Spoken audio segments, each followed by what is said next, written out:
begin the session with the questions and with the misconceptions you have in your mind.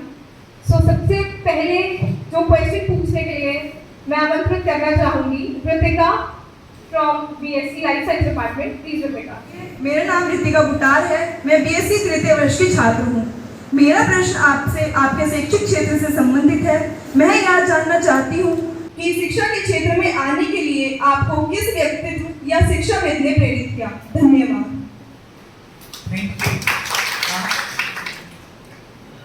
मैं आपको बताना चाहूँगा कि जब मैंने इंटरमीडिएट की परीक्षा पास की और मैं इंटरमीडिएट में स्टडी कर रहा था, तो मेरे जो मैथमेटिक्स के लेक्चरर थे, मैं उनसे बहुत प्रभावित रहा और मैंने ये सोचा कि इनकी तरह से ही मैं भी MSc मैथमेटिक्स से करूँगा, क्योंकि वो बहुत ही इंटेलिजेंट थे, उनका बड़ा मान सम्मान था। तो उस मान सम्मान को देखते हुए मैंने भी MSc मैथमेटिक्स से की। उनके व्यक्तित्व में मुझे बहुत ही प्रभावित।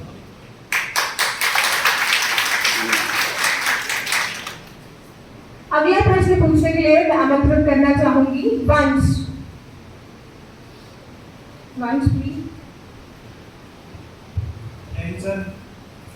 माननीय, मैं वंश आपसे जानना चाहता हूँ कि माध्यमिक शिक्षा से उच्च शिक्षा में जाते हुए मात्र 30% छात्र ही प्रवेश लेते हैं, लेकिन 70% छात्र अपनी शिक्षा को छोड़ देते हैं, जिसके फलस्वरूप देश की अर्थव्यवस्था को अत्यंत नुकसान उठाना पड़ता है। इसका मुख्य कारण क्या है एवं इसकी क्या समाधान हो सकते हैं? धन्यवाद। वैसे जैसे आपने प्रश्न किया है कि 20% स्टूडेंट्स ही आगे बढ़ जाते हैं, बाकी 80% छोड़ देते हैं। 20% बढ़ाते हैं और 70% ड्रॉप आउट हो जाते हैं। नहीं, देखिए इसमें ऐसा है, मैं आपसे बताऊं कि इंटरमीडिएट करने के बाद बहुत सारे बच्चे दूसरे फील्ड में चले जाते हैं, वो तैयारियां करते हैं, बहुत सारे फील्ड हैं, तो इसलिए हायर एजुकेशन के लिए वही बच्चे बचते हैं कि जो जिनका एम ये होता है कि हमें हायर एजुकेशन लेना है और ऊपर अपना एजुकेशन लेनी है। अब आप ये देखिए कि इंटर करने के बाद बहुत सारे सर्विसेज हैं। आपका जो मैं आर्मी से संबंधित बताता हूँ, जैसे एनडीए है। एनडीए में ये होता है कि 16.5 साल से लगाकर और 19.5 साल तक का बच्चा एनडीए की परीक्षा दे सकता है, और उसमें इंडियन एयरफोर्स और इंडियन आपकी जो ये है नेवी, इसमें इंटर साइंस चाहिए। बाकी इंडियन आर्मी में साइंस की जरूरत नहीं होती, उसमें सिर्फ इंटर पास होना चाहिए, चाहे वो आर्ट्स स्ट्रीम से भी हो। अगर आप एनडीए करना चाहते हैं तो इंडियन आर्मी के लिए अगर आप अप्लाई करते हैं तो उसमें इंटरमीडिएट आर्ट साइड से भी हो सकता है। सिर्फ एयरफोर्स और नेवी के लिए फिजिक्स, केमिस्ट्री और मैथ्स की जरूरत होती है, इंग्लिश की कहीं कोई वो नहीं है इसमें बाध्यता। तो बच्चे क्या करते हैं कि बहुत सारे बच्चे एनडीए की तैयारी के लिए चले जाते हैं, कुछ बच्चे ऐसे होते हैं कि वो पॉलिटेक्निक में चले जाते हैं, यानी उसी लेवल के उसमें। तो हायर एजुकेशन में जो है वो ऐसे स्टूडेंट्स पहुंचते हैं कि जिन्हें ये होता है कि भाई हमें तो पीजी डिग्री करनी है या हमें ग्रेजुएशन करके जो दूसरी हमारी सर्विसेज है उसमें जाना है। तो ये मेरा मानना है, और इतना ड्रॉप आउट नहीं है जितना आप सोच रहे हैं, ये मेरा कहना है।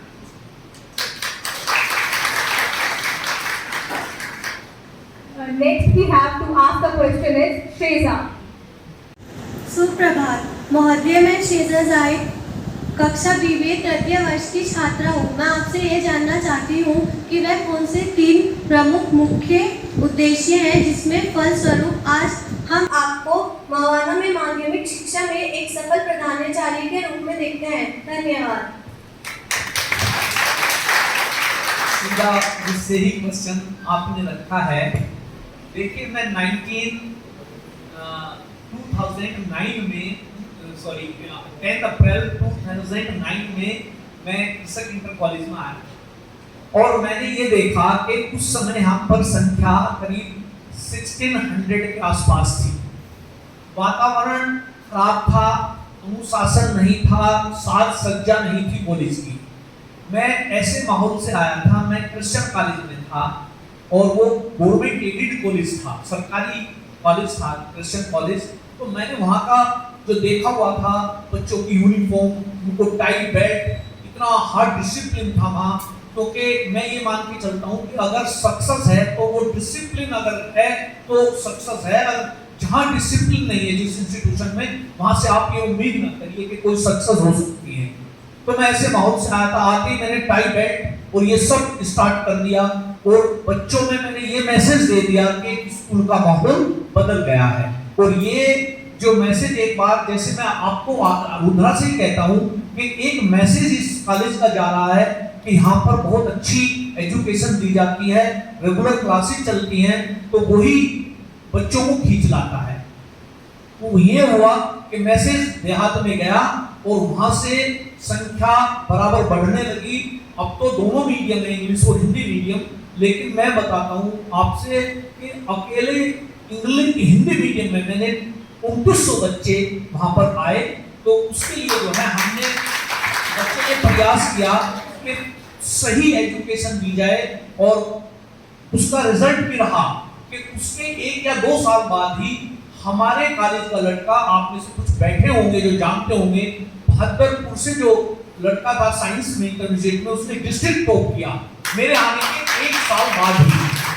और उसका मैसेज ऐसे चला गया कि फिर संख्या कम नहीं हुई। और मैडम मैं आपसे बताऊं, 3150 स्टूडेंट्स इस समय कॉलेज के अंदर है जो एनरोल्ड है। और अब ये संख्या ऐसी नहीं रही कि हम कुछ भी कह दें, अब ये संख्या हमारे कार्यालय में जाती है और सब जगह वो होती है। तो हमारा प्रयास रहा, जो अभी इस गुड़िया ने पूछा है कि आपने माध्यमिक शिक्षा के क्षेत्र में ऐसा क्या किया, तो प्रयास यही रहा कि सबसे पहले अनुशासन और पढ़ाई, और ये हमारा जो कॉलेज का रख रखाव है वो सबसे पहले प्राथमिकता पे रहा।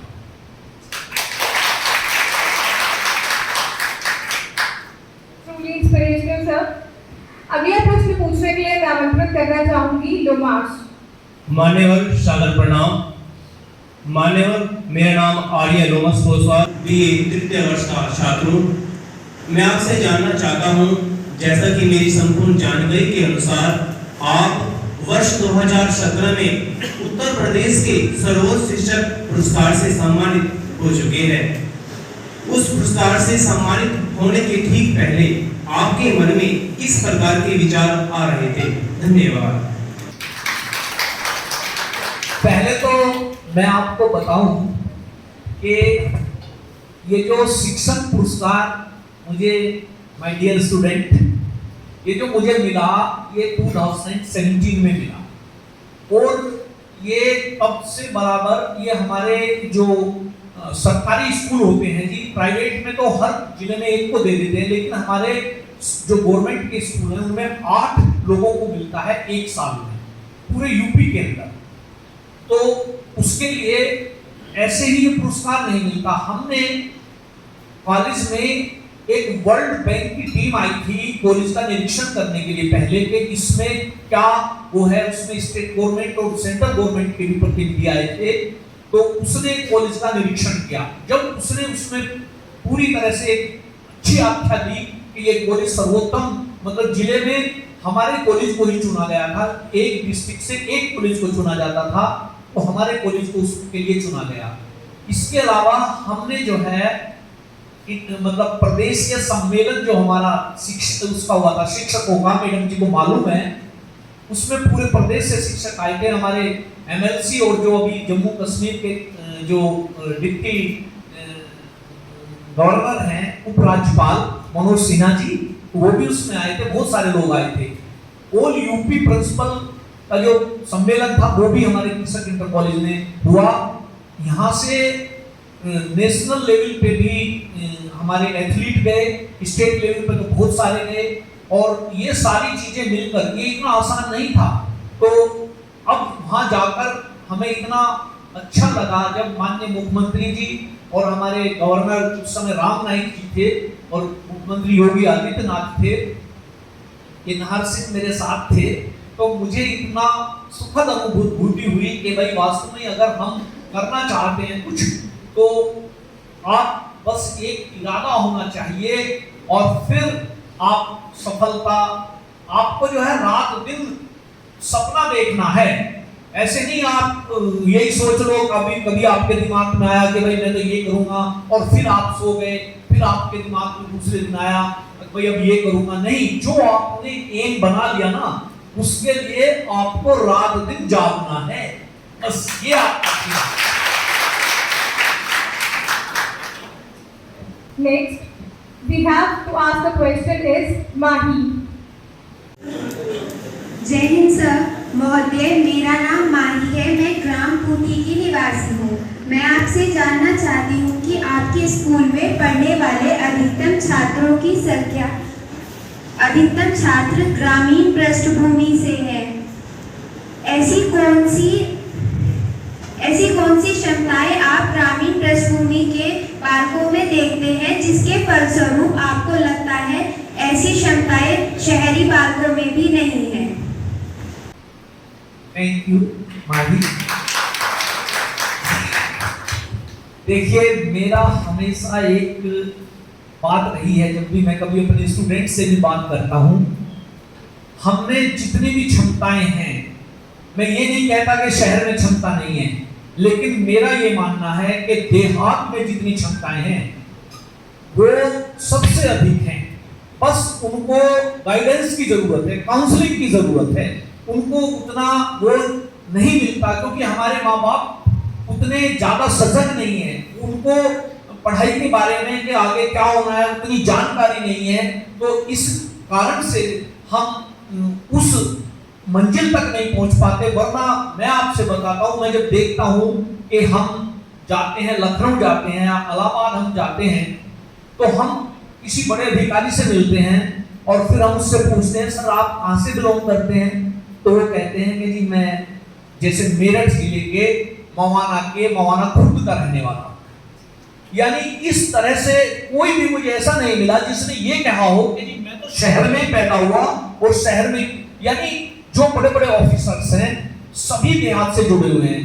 बस आपके अंदर क्षमता है, इतनी ज्यादा क्षमता है, वो क्षमता जैसे the girl was saying to me, I really realize that the rural areas is more competent to the urban area. आपको तो बस गाइडेंस की जरूरत है, इनको तो हमें एक तराशने की जरूरत है। और जहां इनको तराशा, और कंपटीशन बच्चों बहुत हार्ड है, अब वो पहुंच रहा है ऊपर, छक छक के जा रहे हैं। अब ऐसे नहीं कोई पहुंच गया कहीं, अब तो सरकार ऐसी हो गई कि जिसके अंदर टैलेंट है वो निकल के आएगा, और जो ऐसे ही गाड़ी खींच रहा है वो कुछ नहीं कर पाएगा।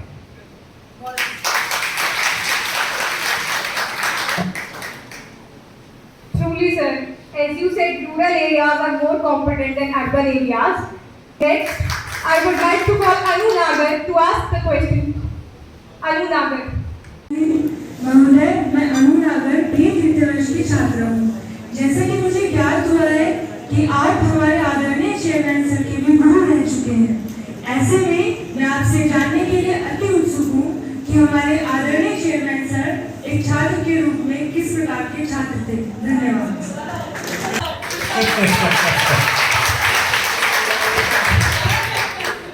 देखिए, मैंने अभी आपसे बताया कि first of all I selected for the school St. Mary's Inter College Ratol, that is situated in Bagpat, and the village of Chairman Sir, that is Khela, nearby Ratol, 2 kilometers far from Ratol. तो जिस समय मैं पहुंचा तो उसके दूसरे साल ही मुझे वहां जाते ही मैथमेटिक्स में लेक्चरर सीधे में हुआ नियुक्त। और आपको मैं बता दूं, एमएससी करते ही मैं लेक्चरर हो गया और 21.5 साल की मेरी एज थी उस समय।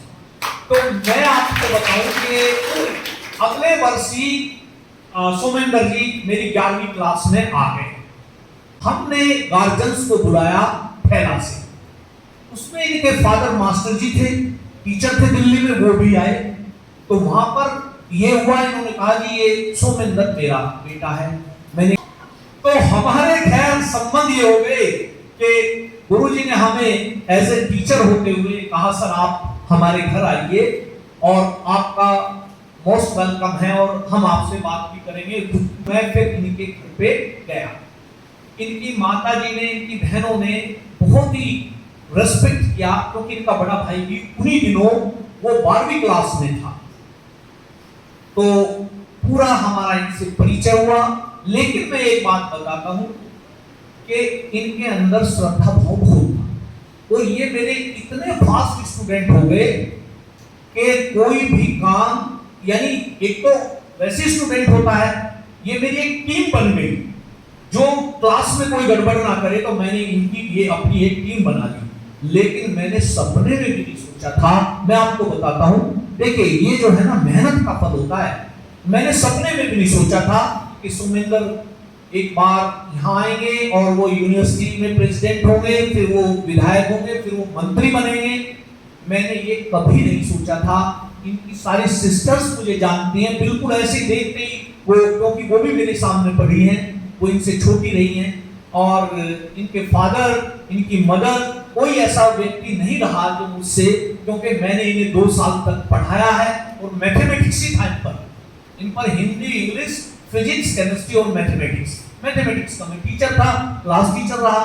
तो मेरे संबंध इतने ज्यादा इस परिवार से हो गए और जब ये इसमें आ गए तो और ज्यादा वो हो गए। तो मैं वास्तव में ये कहता हूं कि अगर कोई आदमी मेहनत करता है, ये फर्श से अर्श पर, यानी बिल्कुल ऐसा कुछ नहीं था कि भाई ये बहुत बड़े वो थे, बड़े आदमी थे। बिल्कुल आप जैसे परिवार से नीचे, जब प्रेयर होती थी, नीचे प्रेयर के बाद हम संबोधन करते थे, नीचे बैठते थे, वही सारी चीजें, अपना वही स्कूल जो हमारे इंटर कॉलेजेस में होता है।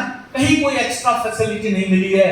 अब जिसको आप ये कह दें कि इनको तो वो फैसिलिटी मिली है, लेकिन आज भी ये बात होती है, मंत्री जी अगर 1000 आदमी भी हैं तो मुझे देख तो सबसे पहले मेरे पैर छूते हैं।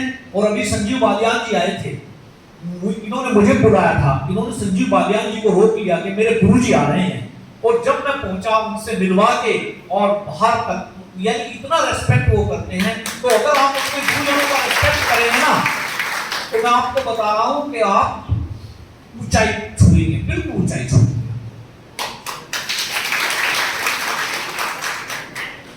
So no doubt, as a student chairman sir भी आप लोगों से कुछ अलग नहीं थे, पर जिस कड़ी मेहनत और लगन से सर ने इस रुद्रा की नींव रखी है, इस रुद्रा को ऊंचाइयों पर ले जाने की जिम्मेदारी सिर्फ अब हम युवाओं के हाथ में है। तो अगला प्रश्न पूछने के लिए मैं आमंत्रित करना चाहूंगी कहकशा को। प्लीज कहकशा। जय हिंद सर, मैं Kahkasha BSc biotechnology first year की छात्र हूँ। महोदय, मेरा प्रश्न आपसे ये है कि उच्च शिक्षक, मैं जो हूँ उच्च शिक्षा में अध्ययनरत हूँ। मैंने अभी अपना इंटरमीडिएट पास किया है। जब हम स्कूल्स में पढ़ते हैं तो मैंने देखा है कि माध्यमिक शिक्षा के अंतर्गत हमें उच्च शिक्षा से संबंधित कोई भी उचित जानकारी नहीं दी जाती है। ऐसे में आपके द्वारा चलाए जाने वाली ऐसी कौन सी गतिविधियाँ हैं जो हमें उच्च शिक्षा ग्रहण करने में हमारी मदद करेगी? Thank you Kahkasha. देखिए, मैं अक्सर गाइडेंस बच्चों को देता रहता हूँ। मैं मैडम आपको बताऊं और बच्चों आपको बताऊं, जो यहाँ 1-2 मेरे स्टूडेंट भी बैठे होंगे, मैं वीक में 2 बार जरूर मंच पे जाता हूँ। और देखिए, सबके लिए, आज मान लिया एक बीए का स्टूडेंट है, वो बीए पास करता है, अगर वो इंटेलिजेंट है, उसके अंदर टैलेंट है, तो ज्यादातर स्टूडेंट्स में बताता हूँ बीए के जो है वो आईएएस, आईपीएस, आईआरएस, आईएफएस इनकी तैयारी करते हैं मोस्टली स्टूडेंट्स। और इसके अलावा भी बीए करने के बाद कुछ स्टूडेंट्स एमए करते हैं। एमए करने के बाद वो पीएचडी करके डिग्री कोर्सेज में जाते हैं, उसमें डिग्री कॉलेजेस में जाते हैं। इंटर तो वो एमए करके या बीए करके डिग्री लेकर, बीएड या दूसरी डिग्री लेकर वो टीचिंग के क्षेत्र में जाते हैं। तो गाइडेंस हम देते हैं। आपका जैसे बीएससी का ही है, तो बीएससी में आप जो है बीएससी करने के बाद आपके पास, अगर आप मैनेजमेंट कोर्स में जाना चाहते हैं तो बीएससी करने के बाद आप एमबीए कर सकते हैं। बीएससी करने के बाद आप एमसीए भी कर सकते हैं, कोई वो नहीं है, आपको पता होगा।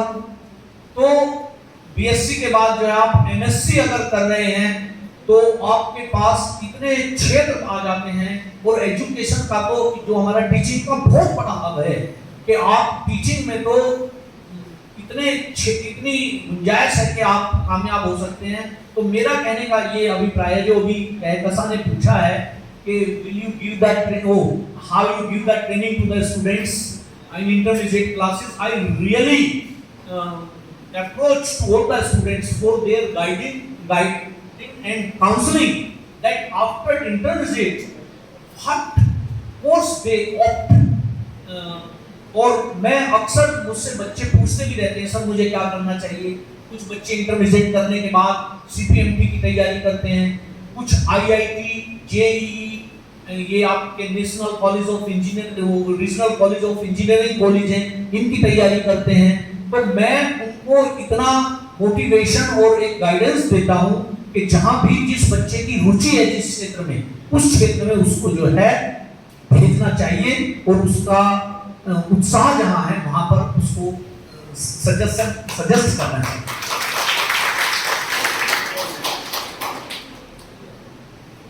Thank you Kahkasha for the wonderful question. तो अगली श्रेणी में मैं आमंत्रित करना चाहूंगी दीपिका को।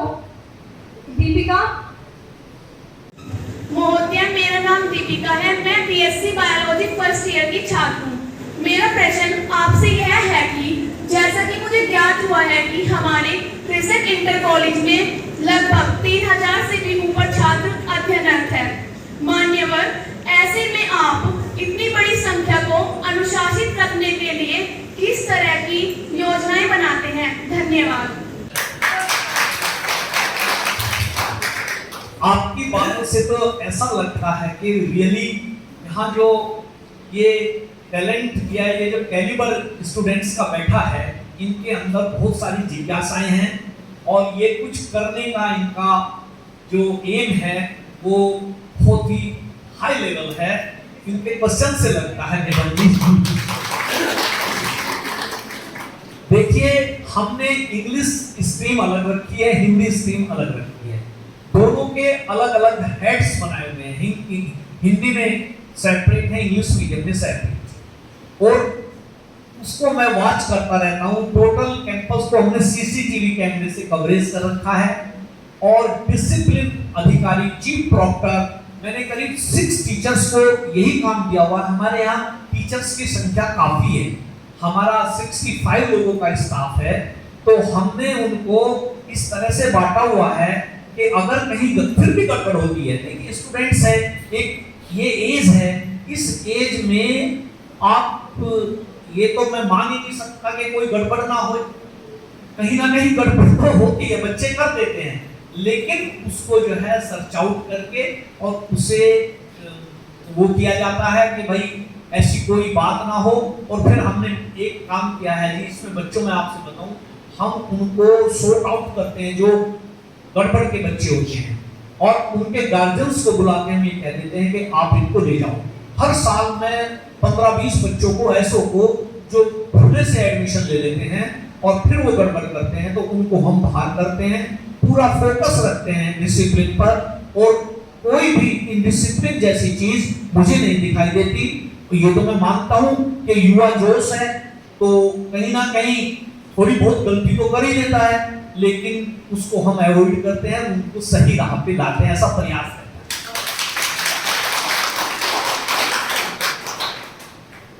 Thank you sir. इस श्रृंखला को आगे बढ़ाते हुए मैं आमंत्रित करूंगी तान्या को कि वो सर से अपना प्रश्न पूछे। मेरा नाम तान्या है। मान्य, मैं आपसे तान्या बीबीए तृतीय वर्ष की छात्रा हूँ। आपसे जानने के लिए उत्सुक हूँ कि कृषक इंटर कॉलेज में प्रधानाचार्य के रूप में आपने देखा है कि उत्तर प्रदेश माध्यमिक शिक्षा बोर्ड से अच्छे बच्चे शिक्षित हो रहे हैं, लेकिन उसके उपरांत भी आपने सीबीएसई बोर्ड की कक्षाएं वहाँ पर शुरू की हैं। इसका मुख्य उद्देश्य क्या है? धन्यवाद। Really, the question is correct. In our rural areas at this time, the guardian thinks that if our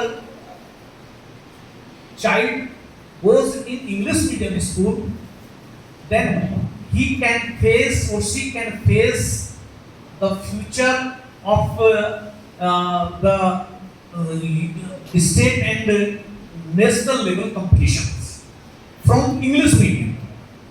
ये मैं महसूस ये करता हूँ कि हिंदी मीडियम में भी एक से एक बच्चा आता है, लेकिन हमारे गार्जियन अब ये सोचने लगे कि अगर मेरा बच्चा इंग्लिश मीडियम से होगा ना तो वो ज्यादा उसको नॉलेज होगी और वो हर तरह से वो आगे निकल जाएगा। तो इसके लिए हमने ये सोचा कि हम इंग्लिश मीडियम का भी खोलते हैं। तो उसकी प्रोग्रेस मैंने ये देखी कि इंग्लिश मीडियम हिंदी मीडियम के इक्वल ही चल रहा है, 50-100 बच्चों का फर्क है और ये फर्क इस साल खत्म हो जाएगा। इस साल इंग्लिश मीडियम ज्यादा हो जाएगा और हिंदी मीडियम कम हो जाएगा, क्योंकि सब होता क्या है कि हमारे मोस्टली कंपटीशंस जो हैं वो इंग्लिश मीडियम में आगे होते हैं, इंग्लिश उनका मीडियम होता है। दूसरा ये है कि जो हमारा ये है सिलेबस है, सिलेबस भी इस तरह का है। अब तो देखिए एनसीईआरटी का सिलेबस आ गया, हिंदी मीडियम में भी वही सिलेबस है, इंग्लिश मीडियम में भी वही सिलेबस है, सीबीएसई में भी वही सिलेबस है, यूपी बोर्ड में भी वही सिलेबस है। फर्क बस इतना है कि वहाँ यूपी बोर्ड लिखा रहता है, वहाँ सीबीएसई लिखा रहता है, बाकी कोर्स सारा सेम है। एक एक वर्ड को आप मिलाएंगे दोनों बुक्स में तो आपको एक ही मिलेगा। तो हमने ये देखा कि गार्जियंस इस बात से इंस्पायर्ड होते हैं कि वो चाहते हैं कि मेरा बच्चा इंग्लिश मीडियम से पढ़े। और मैंने ये महसूस भी किया है कि जो इंग्लिश मीडियम के बच्चे आ रहे हैं वो या तो उनका घर पे इतना गार्जियंस का उन पर वो रहता है, देखभाल रहती है, प्रेशर रहता है कि वो अच्छा कर रहे हैं। ऐसा नहीं है हिंदी मीडियम से नहीं कर रहे, वो भी अच्छा कर रहे हैं, लेकिन उनके जो कंपैरिजन है उसमें हिंदी मीडियम के बच्चे कुछ लापरवाही करते हैं, या तो ये समझिए कि गार्जियंस उतने जागरूक नहीं है। तो इसलिए हमने ये सोचते थे दोनों मीडियम स्टार्ट किए। और हम ये सोचते हैं जैसे अभी सर ने भी आपने भी इंग्लिश मीडियम का ये इंटर कॉलेज मतलब सीबीएसई सीनियर सेकेंडरी स्कूल खोला है, इसका कारण यही है कि इस क्षेत्र में इन्हें जो सुविधा सीबीएसई स्कूल में मिलनी चाहिए और प्रैक्टिकली होनी चाहिए वो यहाँ हमारे रुद्रा पब्लिक स्कूल से मिले। Thank you.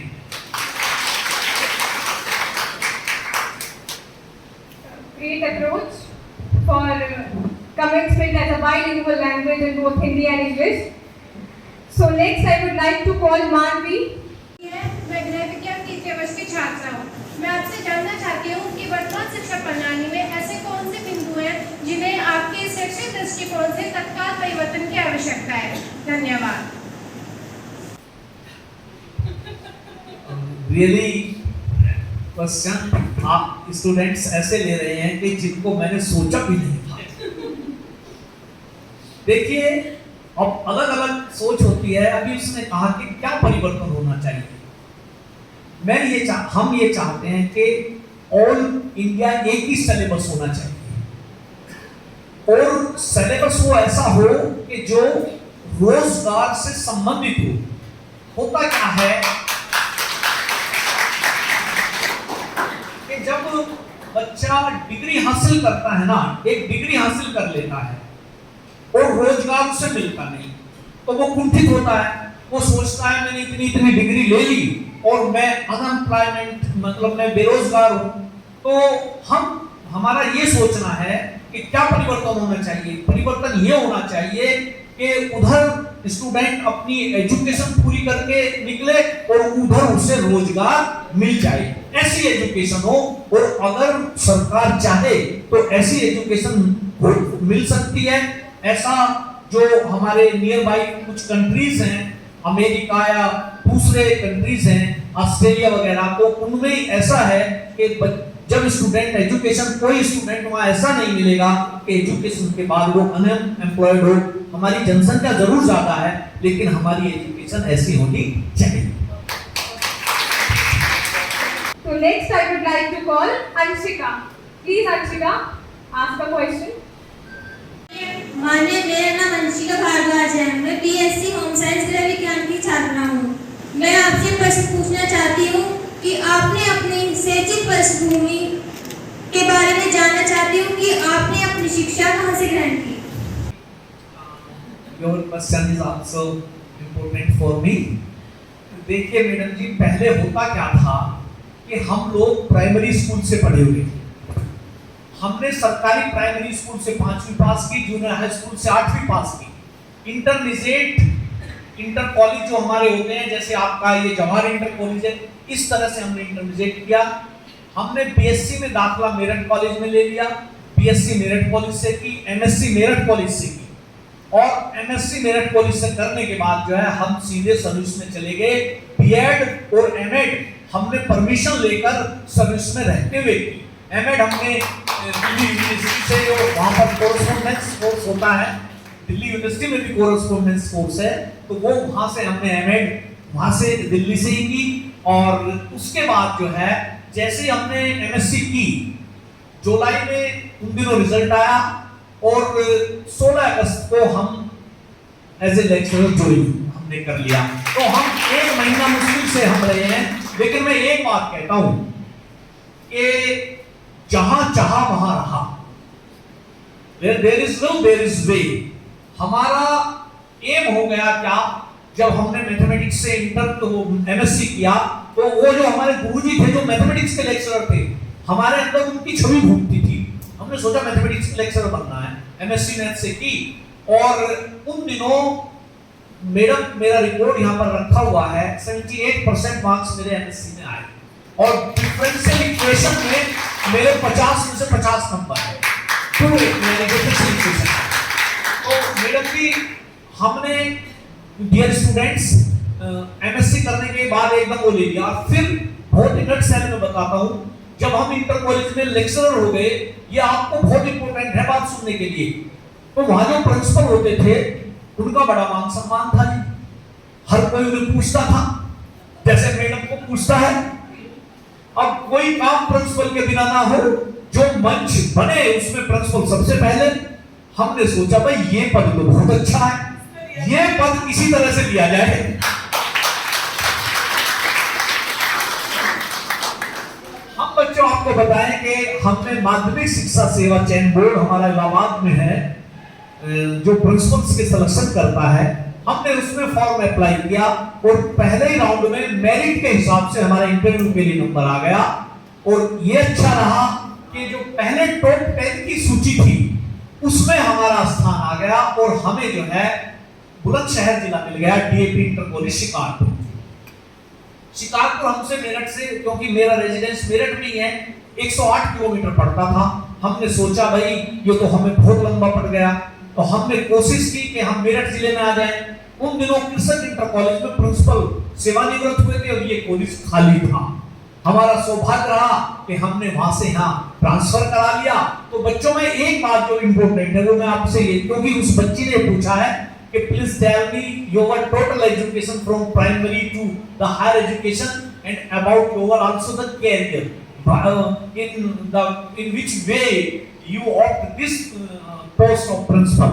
तो मैं ये बताना चाहता हूं कि आपको जो आप मन में सोच लेंगे ना, आप वैसे ही बन जाएंगे। सिर्फ आपकी सोच पर बहुत सारी चीजें निर्भर करती हैं। अगर आपने ये सोच लिया कि मैं ये कर सकता हूं, nothing is impossible.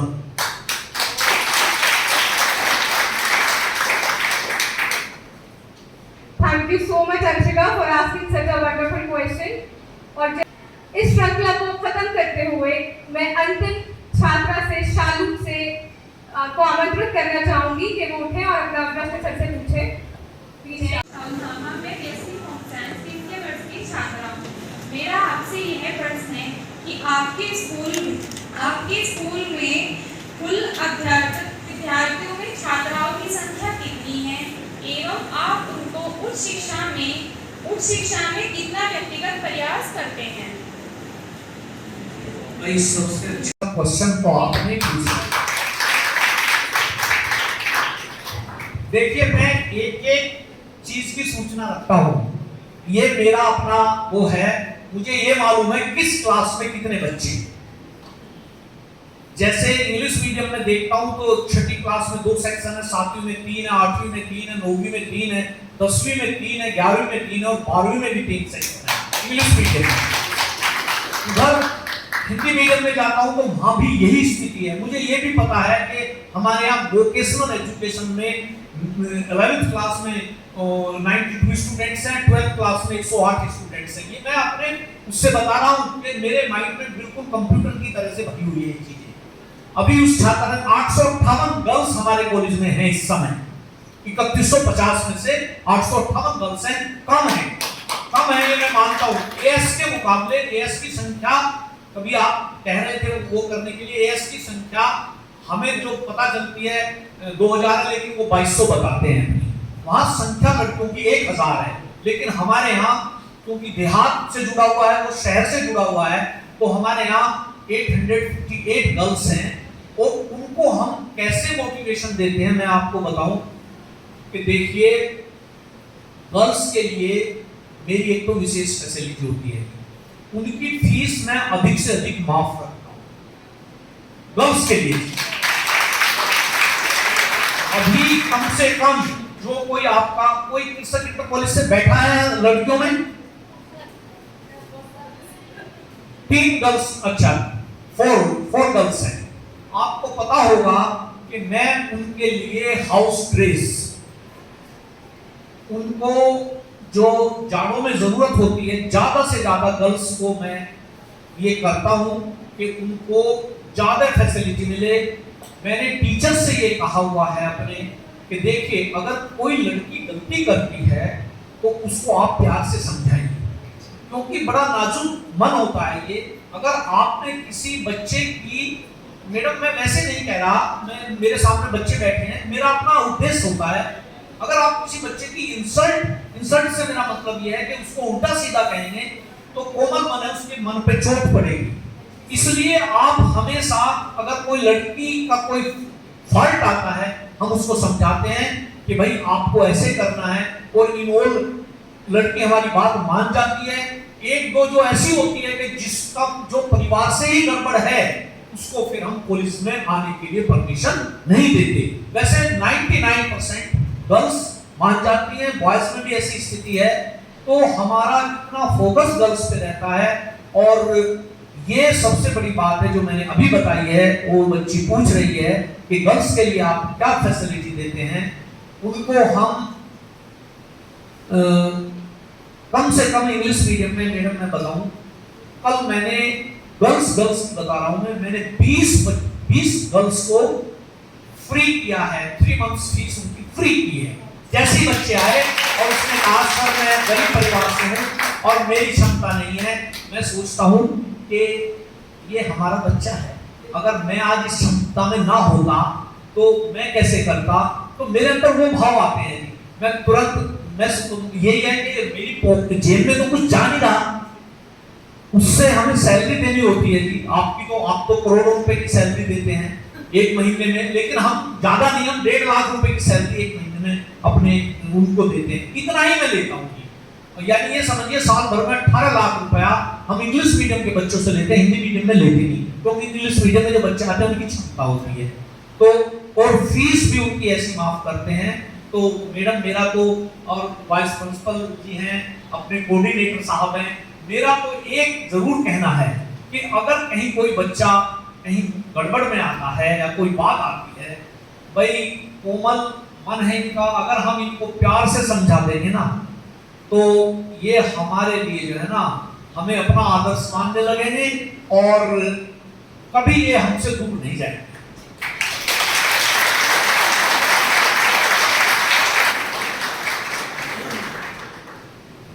Thank you so much sir. तो हमारे बच्चों के प्रश्नों में कहीं ना कहीं छूट गया तो प्लीज सर। देखिए मैं आपसे बताऊं कि मैं जैसे मैडम अपनी प्रिंसिपल साहिबा से मिलता हूं ना, तो जब मैं इनका हंसता हुआ मुस्कुराते हुए देखता हूं, मैं इतना खुश हो जाता हूं कि ये जब कोई स्टूडेंट भी इनके पास, पता नहीं स्टूडेंट से इनका कैसा व्यवहार है, मैंने तो देखा नहीं, परंतु मैं ये मान के चलता हूं कि ये अपने आप में कंप्लीट पर्सनालिटी है, कंप्लीट पर्सनालिटी।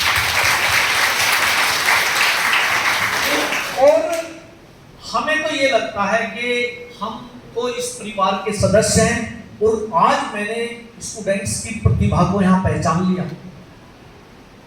इनमें इतनी क्षमता है, अगर ये चाहे ना तो ये आसमान छू सकते हैं। बच्चों में एक बात बताऊंगा कि अभी हमारी जो एंकर हैं ये बहुत होशियार है। एंकरिंग करना सबसे मुश्किल काम है, और मुझे तो इतने दिन हो गए, कई बार बोलते हुए भी ऐसी पर्सनालिटीज के सामने बोलते हुए हिचकिचाहट होने लगती है। उस मतलब वो हो जाता है कि मैं क्या कह रहा हूं, मुझसे क्या निकल जाए, क्योंकि मेरे सामने पर्सनालिटी ऐसी बैठी है। तो हमारी जो एंकर है इनका भी जवाब नहीं है आपको। और जहां तक देखो जी, जो मेरे मन की बात है, जो मेरे सामने स्टूडेंट्स बैठे हैं ना, मैं इनको एक बात कहता हूं कि सफलता का कोई शॉर्टकट नहीं है। आप ये ना सोचिए कि आप एकदम वो आसमान की सैर कर लेंगे। आपको बराबर कंटिन्यूअस आपको मेहनत करनी है, और तभी आपको सफलता मिलेगी। और मैंने बहुत सारे ऐसे लोगों को देखा है, कि स्टूडेंट्स को देखा है, कि जो हमारे स्टूडेंट्स जो हैं, मैं आप इसको ये ना सोचें कि मैंने कहीं अतिशयोक्ति कर दी। मेरे 2 स्टूडेंट्स IPS अफसर हैं जो मेरे सामने से हैं। तो आप में क्या आप में टैलेंट नहीं है? आप वो सब कुछ कर सकते हैं जो आप चाहते हैं। मैं बताऊं मैडम जी के हमारे LDAV हम शहर के जो प्रिंसिपल हैं, तोमर साहब, SP तोमर है, सतपाल सिंह तोमर, आपने नाम सुना होगा। वो वहाँ पे यूनिवर्सिटी बनी है DAV वालों की। तो उनका बेटा उनकी इंटर कॉलेज में पढ़ा है, और ये फिजिक्स केमिस्ट्री मैथ्स उसके पास थे, लेकिन उसने IAS और IPS की UPSC की तैयारी की, और उसने साइंस के विषय ना लेकर आर्ट्स के विषय लिए, और वो जो है IPS हो गया। डॉक्टर आकाश तोमर SSP रहा है, इसका भी सहारनपुर का भी, और बिल्कुल नॉर्मल, मैं उनके यहाँ जाता था बिल्कुल जैसे ये स्टूडेंट बैठे इसी तरह से था। तो मैं ये कैसे मानूं कि वो कोई फरिश्ते हैं आसमान से आते हैं जो IAS और IPS बनते हैं? यही है सारे। तो बच्चों, मैं तो आज इतना खुश हूँ रियली में कि आपसे रूबरू हुआ, और आपने मुझे इतना मान सम्मान दिया कि you call me as a guest and counsellor, because I am not a personality such you behave to me। मेरा विषय गणित है, लेकिन मैं इंग्लिश मीडियम में जो जाता हूँ, मैं बच्चों से कोशिश करता हूँ। मेरी एक बात होती है, I want say always that in English medium no students speak in Hindi। Hindi is our mother language, we are proud of Hindi, but in English medium all the students will speak in English, because they will take a exercise and practice to speak English। तो ये मेरा वो रहता है, जैसे यही college है, आप कोशिश करिए भाई, हमें तो गर्व है, हिंदी हमारी मातृभाषा है, उसको हम थोड़ी छोड़ देंगे, लेकिन जो ये दूसरी बाइलैंग्वेज हमारी लैंग्वेज है, इसमें भी आप पूरा प्रयास करिए। और मेरे पास शब्द नहीं है, जो आपने मुझे सम्मान दिया, I am always grateful to you again. हृदय से आभारी सर, आपके जो भी आज मार्गदर्शन इन छात्र छात्राओं को यहाँ पर मिला है, मुझे पूरा विश्वास है कि जिस उद्देश्य के साथ में इस युवा संवाद को आज रुद्र इंस्टीट्यूट ने आयोजित किया, हमारा वो उद्देश्य सुगमता के साथ, सफलता के साथ पूर्ण हुआ है। हार्दिक आभार आपका।